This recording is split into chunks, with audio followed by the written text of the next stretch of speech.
Merhaba craft tutkunları, kanalımıza hoş geldiniz. Biz bu haftada yeni yıl heyecanı ile geldik karşınıza. Önceki yıllardan alışkın olduğumuz gibi kalabalık kutlamalar yapamayacak olsak da böyle günlerin heyecanını hissetmeyi seviyoruz gerçekten. Bugünkü projemiz ise hem çok basit hem de çok zevkli bir çalışma olacak. Bunun için 18 adet çay karıştırma çubuğu ya da boğaz çubuklarına ihtiyacımız olacak. Bu çubukları kaplayacağımız diğer malzememiz ise çam ağacı kozalağı olacak. 8-10 tane bu boy kozalağınızın olması bu boyutlar için yeterli. Kozalaklardan kopardığımız parçaları yapıştırabilmemiz için de silikon tabancası ya da sağlam bir yapıştırıcı işinizi görecektir.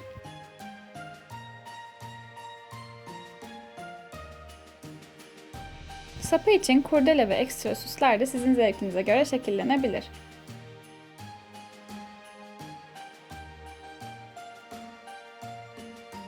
Ben size ilk olarak kullanacağımız bu parçaları nasıl çıkartacağımızı göstermek istiyorum. Kozalağınızın kuruluğuna bağlı olarak çıkartırken parçalanabilirler. O yüzden dibine karga burnunu yerleştirip tek hamlede çok hırpalamadan çıkartmanızı öneririm. Aslında üstteki küçükleri de koparmaya çalışmanıza gerek yok. 8-10 tane kozalağın tam ortasındakileri gördüğünüz şekilde çıkarttığınızda bu kaplamaya yetecek. Çubukları nasıl kullanacağımıza gelecek olursak aslında en temelinin çubuklardan baklava dilimi oluşturmak olduğunu söyleyebiliriz. 4 adet çubuğu bu şekilde konumlandıracağız.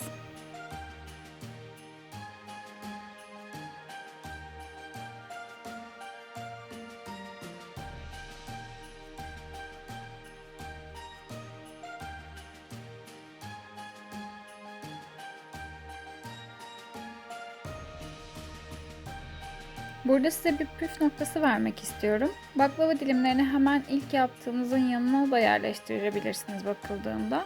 Bunda da herhangi bir sıkıntı yok. Ancak eşit boyutlar sağlamak için daha kolay bir yöntemi var bunun. O yüzden ben şimdi bu yöntemi değil, daha kolay bulduğum yöntemi göstereceğim size. 6 tane çubuğu birbirlerinin devamı olacak şekilde hizalarsanız eğer, sonrasında yapacağınız baklava dilimlerinin eşitliğini ayarlamanız da kolaylaşacaktır.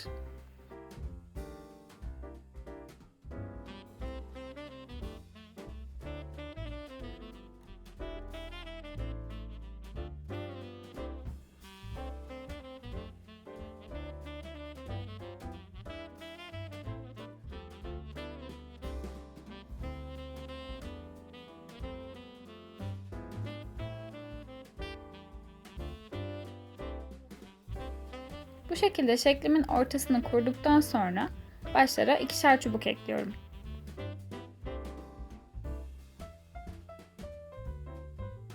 Çubuklarınızın boyutlarına göre darlığını, genişliğini de bu aşamada ayarlayabilirsiniz.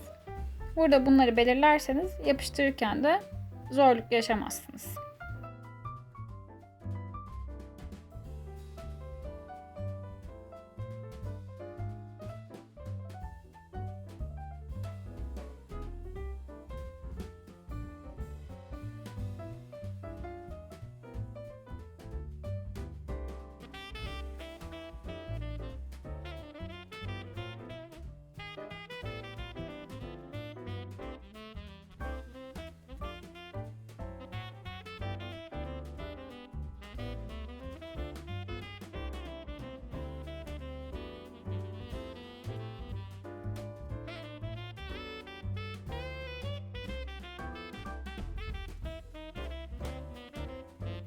Şimdi bunları bu kadar hizaladık, peki yapıştırırken ne yapacağız derseniz, zaten hangi noktaları ne kadarlık bir açıyla birleştireceğini görselleştirdiğimiz için birbiriyle denk gelmemesi gibi bir derdimiz olmayacak bu noktada. Önce ilk dörtlüyü alıp yapıştırıp yerine koyacağız. Sonrasında ise diğerleri için hepsini birbirine bağlamadan önce üçlü üçlü önce onları birbirine yapıştırıp daha sonra tamamen bütün bağlantı noktalarının birbiriyle yapıştırıldığından emin olacağız.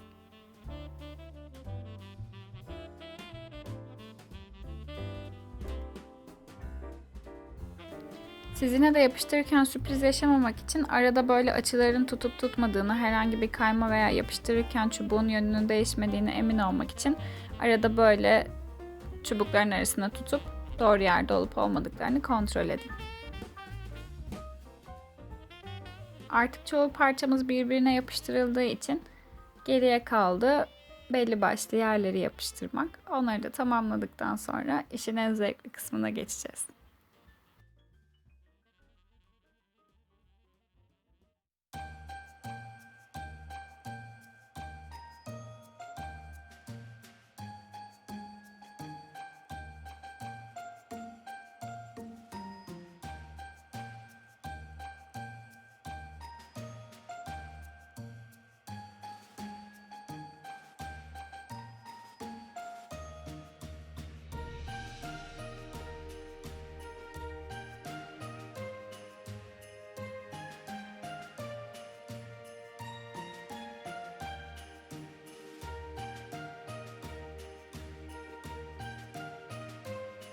Ortadaki tüm çubukları da denk getirip yapıştırdıktan sonra kozalaklardan kopardığımız parçaları birbirlerinin üstüne özenli bir şekilde yapıştırmaya başlıyoruz.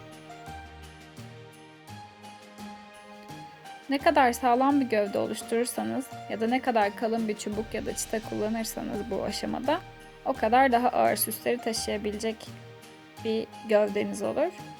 O yüzden kullanacağınız süsleri de bu projeyi yaparken ağırlıklarını lütfen göz önünde bulundurunuz. Kozalak parçalarını yapıştırmak çok birbirini tekrar eden bir işlem olduğu için ben sadece size son aşamasını göstermek istedim. Bittiğinde az çok nasıl görüneceğini şu andan tahmin edebilirsiniz. Ben bu doğal görüntüsünü çok sevdim bu projenin özellikle. Bunun üzerine yapacağınız eklemeler tamamen size kalmış. Dediğim gibi süslerinizin ağırlığını ve çubuklarınızın buna ne kadar dayanabileceğini hesapladığınız sürece bu şekilde çubuklardan farklı pek çok şekilde elde edebilirsiniz. Sadece bu şekli yapmanıza da gerek yok. Kozalak parçalarının büyüklüklerine çok fazla takılmadım ancak siz buna çok önem veren birisiyseniz bunları daha sonrasında makasla kesip eşit boylara da getirebilirsiniz. Ben bu işlemi sadece çubuğun sonuna denk gelen yerlerde taşma olmaması için yaptım.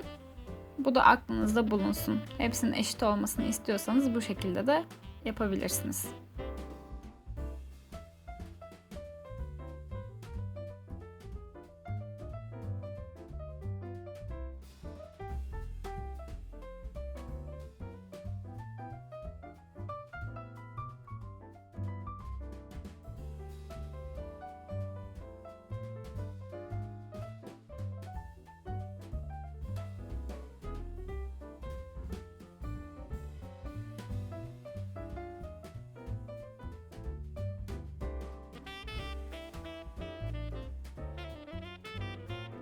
Son parçamı da yapıştırdım ve hazır.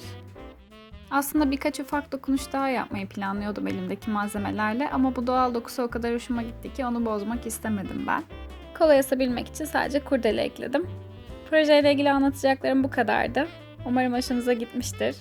Siz de denerseniz veya farklı şeyler yaparsanız bizimle Instagram'dan paylaşmayı unutmayın. Hepimiz için şimdiden güzel bir yıl olması dileğiyle. Kanalımıza abone olmadıysanız abone olmayı ve beğenmeyi unutmayınız. Bir sonraki videoda görüşmek üzere. Hoşça kalın.